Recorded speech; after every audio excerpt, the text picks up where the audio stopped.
Join us this week as we take one of the longest trips that we've taken in almost 2 months. We put a pin in our Northeast trip for the year, and at the end, Cody covers our total toll cost for the entire trip. Not surprising, Cody gets a little obsessed over the front cap and tries something a little new. We didn't discuss this. I came out with the understanding that I was going to be the cameraman. This is unfortunate. But first, you'll find us up early in Pennsylvania, ready to hit the road on an almost 560-mile trip.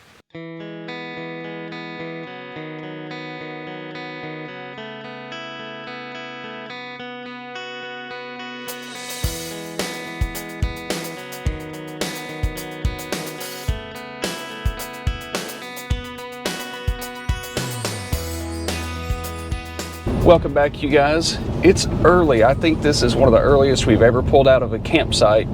Left about 6:45, 6:50 this morning. We're leaving Mannheim, Pennsylvania. Had a great time at the Hershey RV show, but we've got about 570 miles to ride today, and we're going to do it all in one shot.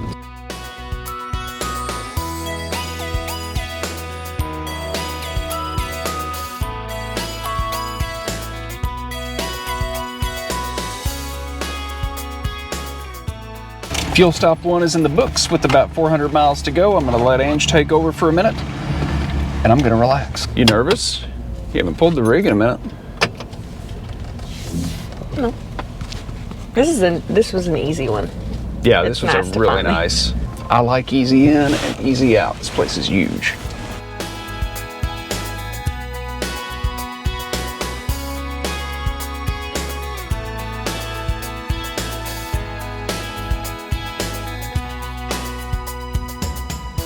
As we drive here, I keep thinking we should almost be there, right? And I've had to go back in my memory a little bit and think about the last time we drove this far. Coming up the East Coast, we've had a really nice string of short travel days. So our last even remotely long travel day, I got to look at my phone and cheat. The last travel day this long was about 6 weeks ago. We went from Nashville, Tennessee to Davis, West Virginia. Then we had a little bit of a shot from West Virginia up to the KOA in Virginia Beach for 333 miles. And then it was Maryland to Delaware for 78 miles, Delaware to Jersey for 170, New Jersey to PA for 160, and then PA to PA for the Hershey show. Our first year out, we really overextended. We took these long 400, 500, 600 mile travel days, jumping all over the place. This year we've been a little bit more strategic, and we've kept the travel days a little bit shorter, which has been nice, but sometimes you got a hammer, and we need to be in Indiana this week, so we're making it work. So we're playing the tag team game. That's what we're doing. Just every 2-3 hours, we automatically switch off, or every fuel stop, just whatever's convenient. And my key is to keep Charlie moving on these long travel days. He gets a little stiff. Sometimes he gets constipated. I don't know, TMI, but it's true. It's true. So every time we stop, I'm trying to at least just, if it's just around the truck, just to kind of keep him moving, and that'll help. That's it. Down the road we go.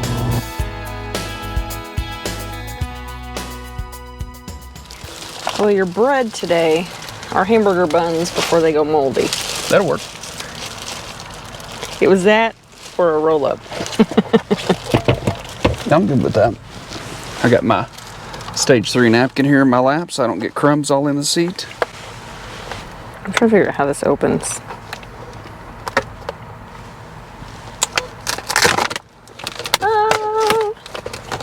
It's her first time making sandwiches on the road, everybody. Give her a hand. She got that deli meat package open almost flawlessly. I'm so sick of your sass, I swear. I hate spending the money that it costs for these little salad kits. They're outrageous. I could buy a huge bag of salad, even the salad kits, for the same price. But these are perfect on the road because it comes with a little fork, it comes with all your toppings, and you can eat your salad. I've got an even better solution to that. Just don't eat salads. I knew that's what you were going to say. Here's what I figured. Cows eat salad, and I eat cows. Squished it together like that, so it's easy to eat. Yeah, I didn't want it to be fluffy or... I don't understand why they don't just smash it in the store. Just get a loaf of bread and just smash it up.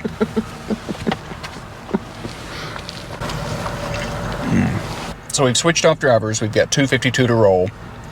I know I can safely go about 200, 210 miles on a tank of gas, and I'm at about half a tank roughly. So I'm not gonna get gas here, even though it's a super nice service station with lots of easy in and out room, because I'll have to stop one more time. So I think we're gonna hammer it down, get it down to about a quarter of a tank, and we should be able to make this whole trip on 2 stops. Nice. Here's the bad side of what could happen. That last 50 miles could be 50 miles of no decent fuel stops. So I could regret this. You gotta stay tuned to find out. Does it bite me? Cody's getting the last fuel stop done. We have 150 miles to go. Let's go. Let's go. I found a joke I thought was funny. Of course you did.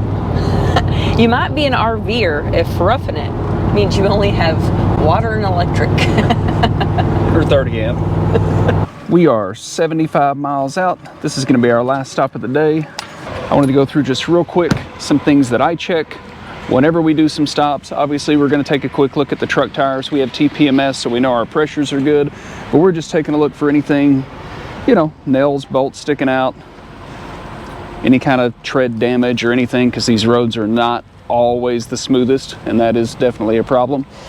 The other thing I like to do is just do a quick walk around the trailer and check all my baggage doors, because every now and then I do see people come through down the highway with flopping baggage doors. We do have our turd burglar hanging on the back. Just pull that strap, make sure it's secure, it's not gonna move around. Same thing with the bikes. We go to the other side, we do the same thing. I like to reach down and just kind of touch the wheels and just kind of do the feel test. It's not overly scientific, but I promise if you have one getting hot, you're gonna realize you've got one wheel that's hotter than all the others, and you're gonna make some adjustments. One more quick baggage door check. Of course, as we're walking, we're making sure all the lights are burning like they should be. So even if you're just stopping to use the restroom real quick like we are, and you don't wanna take a lot of time, just a quick 30 to 60 seconds around the rig to make sure everything's up to snuff before you get back on the highway could save you a whole lot of trouble, because I'd much rather solve a problem here in a parking lot than on the side of the interstate. We've been on the road 8 hours, 485 miles. We're an hour out. We've made better time than we thought we would.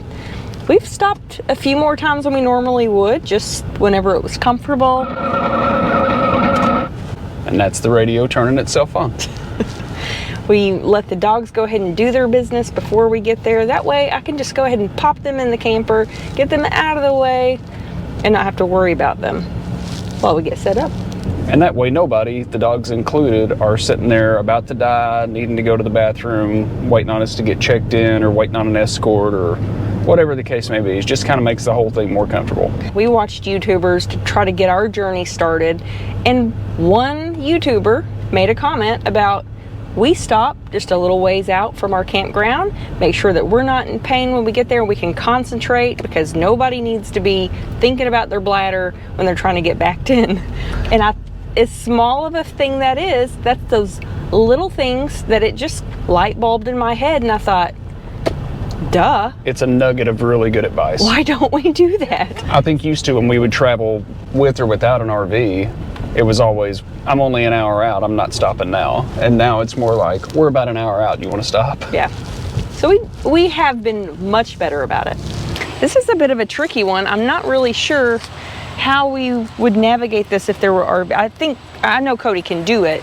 Oh, I'm not worried But about if there were it. RVs here, I don't know how we would get this done.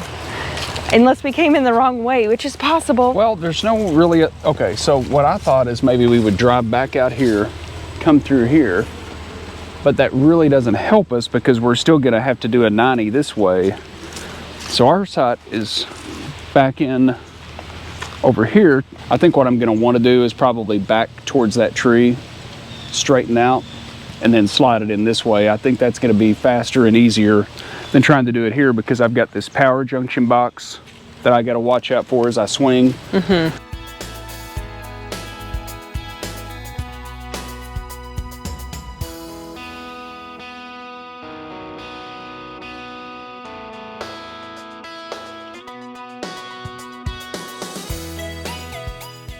Home sweet home for the week in Bristol, Indiana.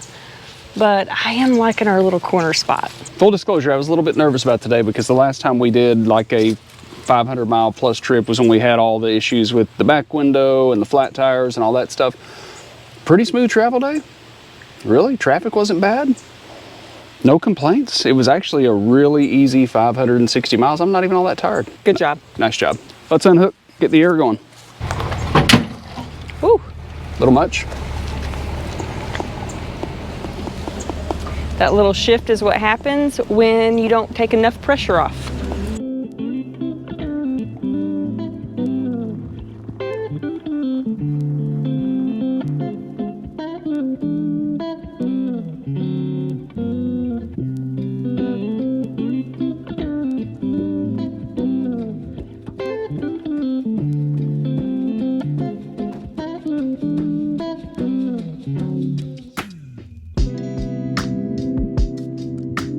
We've got one more day before my vacation ends and I have to go back to work.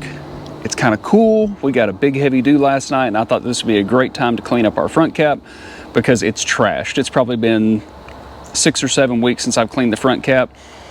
And as you can see, it's nasty. Of course, we've got the wash and wax all, which is kind of my go-to for 99% of my cleaners. I also use this Gabe's Pride RV streaker. Here's an RV streaker. Where?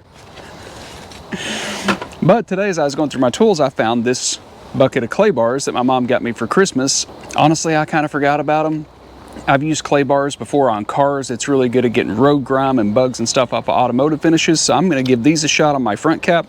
I've tried the bounce dryer sheets. I've tried the bug scrubbers and things like that. They work, but I think they're putting little hairline scratches on the big black sticker on the front of our rig. So this should be a little bit more gentle.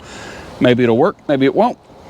And you can't do any project at all without some stage 3 rags and some brand new stage 1 rags. But first, since this is going to be kind of a big job, I need a helper, and Ange has never used a clay bar before, so we're going to teach her how to do it so that she can help me and we can knock this out twice as fast. We didn't discuss this. I came out with the understanding that I was going to be the cameraman. This is unfortunate. You ready to learn? Oh, yeah. Bring your fake enthusiasm right over this way. So if you've never done a clay bar treatment before, the process is pretty easy. It's really just one additional step on top of the normal spray wax process. You need some kind of spray, lubricant, cleaner, something like that so that the clay bar slides easily across the paint. We've got stage 2 rags to get the initial bug and gut mess off, stage 1 rags to polish, and you're making... I made a heart. So kind of the process, it works a whole lot better if it's in a bar and not all twisted up. Oh, I didn't know. Like this. You needed it softened. No, you can really just take them right out of the package and do it. But you kind of want to get it in a solid form. This is going to run across the paint. So let's find a really buggy spot. Really all you need to do is just kind of wet the area. And then you just take the clay bar and just kind of do that number right there. Oh, you rub it. Yeah, you rub the clay bar along the surface. And it's not going to scratch. So you just work a small area and you make sure and keep it nice and wet. Then you take your stage 2, get that initial stuff off. And then we take our stage 1 and we buff it really well so we don't get spots. On the other end of that, I love wash and wax all. It does a great job. If you've got a heavy dew morning, it works a lot better on bugs. But if we just do the wash and wax all and a stage 2 rag, you can see it gets a lot of it. Almost immediately. It leaves a lot too. But it leaves a lot because those bugs hit this thing at 60 miles an hour and they stick. Wash and wax all does a great job on streaks and dirt and your wheels and your glass and things like that, but it's not going to melt bugs off. And a lot of the chemicals that are advertised to melt bugs off don't always have, you know, really nice things in them that are good for your RV or good for the environment. The last thing to remember, Ange, is that you don't want to keep rubbing these bugs all over the rig. So as you see the clay bar get dirty, you just fold it, get to a clean surface, and keep going. I wonder if Play-Doh would work. No, Play-Doh's water-based. I don't think it's going to work. But you just keep turning it over to a clean side. Now, in comparison, I did an entire F-150 with one of these bars. We might need more than that here because we're working with a lot more bugs, but I think it's going to work out really well. I think it's going to work good, and it should look nice and clean when we're done, and we have the advantage of all the dew. With that said, I'm gonna put my ladder up, but I can only get to about that marker light, so somebody's gonna have to go on the roof and do the top foot. Somebody? You wanna get up there, Charlie? I am honestly impressed. That's so smooth, like glass. And that took all of 2 minutes to do that. And then if that works really good, maybe we'll do down the sides. And maybe we'll do the back. I'm out. I'll have something to do by the time we get there. The good news is I'm wearing Cody's jacket, so I'm gonna lay down on this wet roof and get his gross. Sounds about right. And if I fall off and die, you guys get to watch it in real time.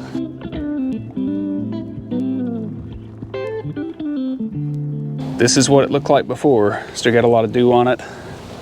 A lot of big chunky bug guts, a lot of wings. But over on this side, look at the shine.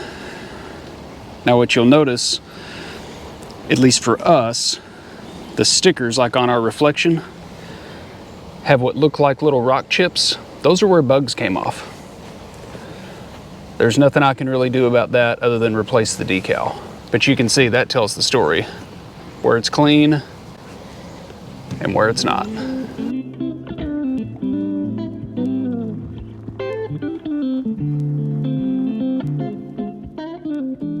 Cody's waiting for the toll totals to update. They usually run a few days behind. So as soon as those update, he's gonna give you guys a full running total of what we've paid in tolls. Some of them were hefty. I think I saw one for $36.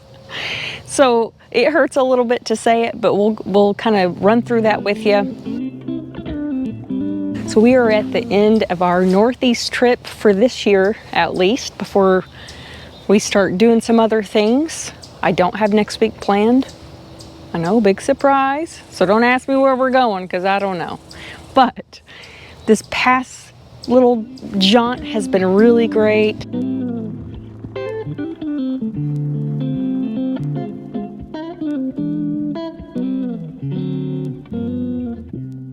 I want to say West Virginia was surprisingly stunning, and our adventure there was, of course, pretty exhilarating.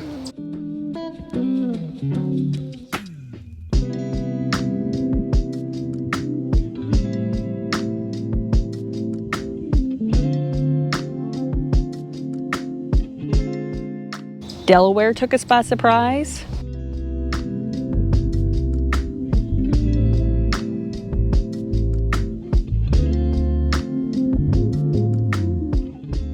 Maryland, beautiful states.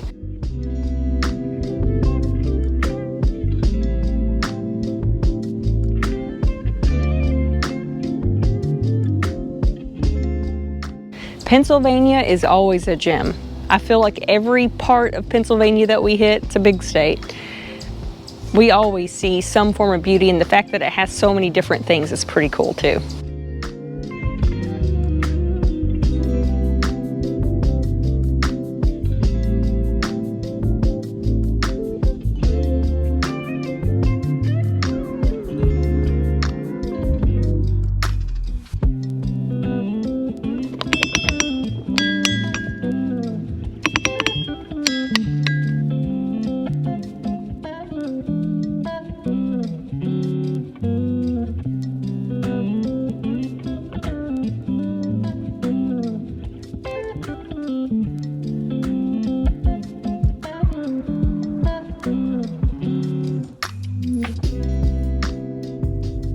So I'm not sure that Angela is as excited about this as I am, because I kind of drug her out of the house to help me do this, but we're gonna go make the best of my last day off, see what there is to do around the area. But before we close this clip, just look at that front cap. I see a couple of spots I missed. I'm gonna tidy up. I think if you have a front cap that's dirty and covered in bugs like mine is, you find a cool damp morning when you get a heavy dew, because that really helps no matter how you're cleaning it. But as far as everything I've tried to clean this front cap, the clay bars are the way to go. I love my wash and wax pole just to kind of keep it clean in between trips, but you really can't get the leverage up high to get the bugs off like you want to. This is one of those jobs that just takes a ladder and some elbow grease, But definitely check out clay bars. You can pick them up at any automotive store. You can pick them up at Walmart. But I'll put an Amazon link on here so you guys will have it if you just want to find it quick and easy and have it shipped right to your door.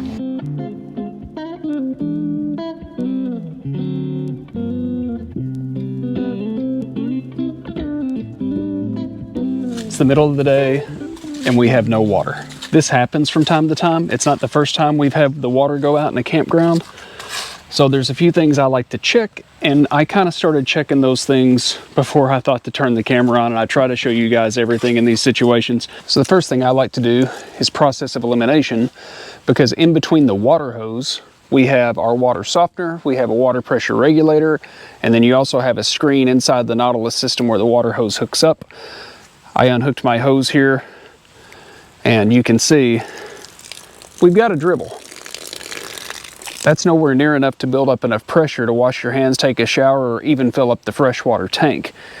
So what I did is I disconnected my water softener to eliminate that problem, same difference, and then I took my water pressure regulator and put my shutoff valve on the other end, and you can see with that dribble, with that little bit of water, it won't build past 0 psi.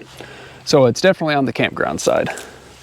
But since there's nobody around, I thought I'd walk down to the next couple of open sites and see if maybe it's just our site.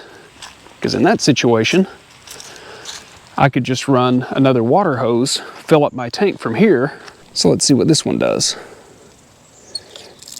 Exactly the same on that one, so I'm gonna walk across the road here, just in case maybe they're on different water mains. It's not a big deal, you can usually get water from somewhere. Oftentimes there's another camp spigot that you can borrow from. And I preach this over and over. We always travel with some water in our fresh tank. Usually on travel day, I try to have at least 5 or 10 gallons in there so we can use the restroom, wash our hands. Well, when I got here yesterday, I pulled the dump valve on the freshwater tank to dump that last few gallons out so it doesn't get stagnant between trips. So I have no fresh water. So I'm gonna go ahead and have Angela try to get a hold of the campground office and at least make a report on it. In the meantime, I'm going to go ahead and shut this valve on my fresh water tank that I opened last night, letting it all drain out. So what I'm going to do is go ahead and hook the hoses back up and see if I can put this thing on power fill, and maybe if over the next hour or two, I can get a few gallons of water up through that hose. This is something I actually don't like about the Nautilus system. So from our water softener, our hose, we have to get up through this leader hose to here. So the water has to come up a few feet off the ground to get here to even go into the power fill thing in the Nautilus to fill up the tank. However, on all my travel trailers, I would just have a hole in the side of the trailer that you take a cap off, stick the hose into it, and you don't need a lot of pressure to boost up there. You could just be dribbling water in there, and if you let it go long enough, it's gonna fill the tank up. Most of these new fifth wheels don't have that option. And very seldom will you ever hear me say that the old way's better, but I think the old way's better. So I'm gonna hold this leader hose up and see, hey, I got pressure now. So I'm not sure what changed in terms of our water situation, or maybe on the campground side, but we had 0 pounds of pressure earlier, and now we've got 50. Since you never know, we've only been here a day, this could be an ongoing problem. I'm gonna go ahead and power fill this tank and just go ahead and fill it up. That way, if there's more issues, we won't be in a bind. At that rate, I'm gonna guess it's gonna pump just shy of 100 gallons of water in 15 to 20 minutes, so we'll just set a timer, keep an eye on it. Hopefully crisis averted, but in my experience, if you have a water issue once, there's a good chance you're gonna have a water issue again. So we're just gonna make it easy on ourselves.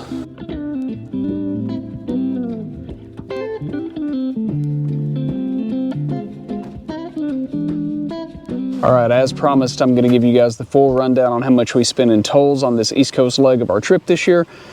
If you guys remember, we left Tennessee towards the end of July and went up to West Virginia. From there, we went over to Virginia Beach, and that's where we really started hitting the tolls.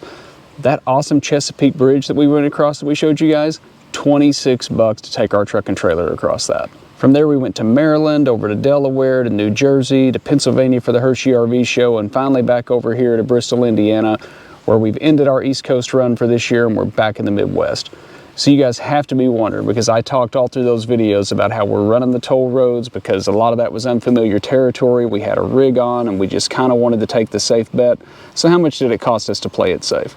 Well, we finally got all the totals in and it came out to $271.31. Now we had a blast on that East Coast trip, but those tolls got a little bit expensive. I would still say it's worth it. You can let me know what you think in the comments. And if any of those places we went sound unfamiliar to you all, be sure to go back and check out our old videos because we shot a ton of content in the last few months and we'd love for you guys to catch up on anything you might have missed and let us know what you think in the comments.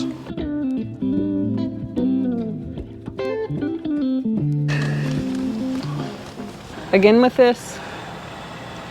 Do you see the front cap and how good the front cap looks? I've had these ridiculous streaks starting on this side where the gutter comes off, and they've been getting worse, and I've scrubbed on them, and I've got a lot of good chemicals, but I can't find a chemical to get these deep streaks off, so I'm gonna try this RV streaker. You're supposed to let it set for 5 minutes. So I think I'm gonna let it set for 5 minutes, and then I'm gonna go get the clay bar and see if it'll take these stupid streaks off, because the whole rig looks good, but like when we were walking the other day, I could see from the little driveway over there, these black streaks. And on about the third time around, it really seems to start making a difference, and the clay bar system works on the black streaks on the side of the rig. I know there's a ton of chemicals out there, and to be honest guys, I've tried so many over the years, and once black streaks set in, they just kind of set in. With the slide seals, if you stay on top of them, most of the time those black marks will come off with just wash and wax all, and maybe you scrub on them a little bit. But here's a pro tip, and take it from me. Pay attention to where the water drains. Think about around your gutters. Think about around your windows where things pool. That's grabbing dirt off the roof, dirt off the RV, dirt out of the air, and it's just running down the side of your camper. If you stay on top of it, the wash and wax pole or just a rag and even some water will keep them from building up, and I think I almost let it go too far. So my best advice in this situation is don't let this happen. And now, I just have to do the other side. But lucky for you guys, I'm not gonna make you suffer through the torture of me spending another 30 minutes getting the streaks off the exact same spot on the other side. So I think we're gonna close this one out here. Thank you guys for joining us on the journey this week. If you haven't already, go ahead and hit that subscribe button so you know when all of our new videos come out. And if you enjoyed this video and others, give us a like, and we will see you guys on the highway.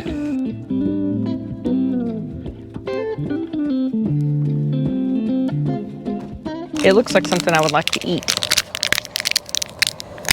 Don't eat it. It's kind of like when you're back in grade school and you have those pink pencil erasers.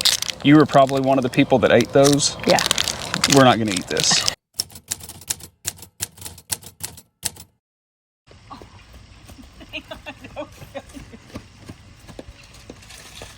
I'm gonna have to let go. I've been squatting here for way too long. You doing it behind the picture or in front of the picture?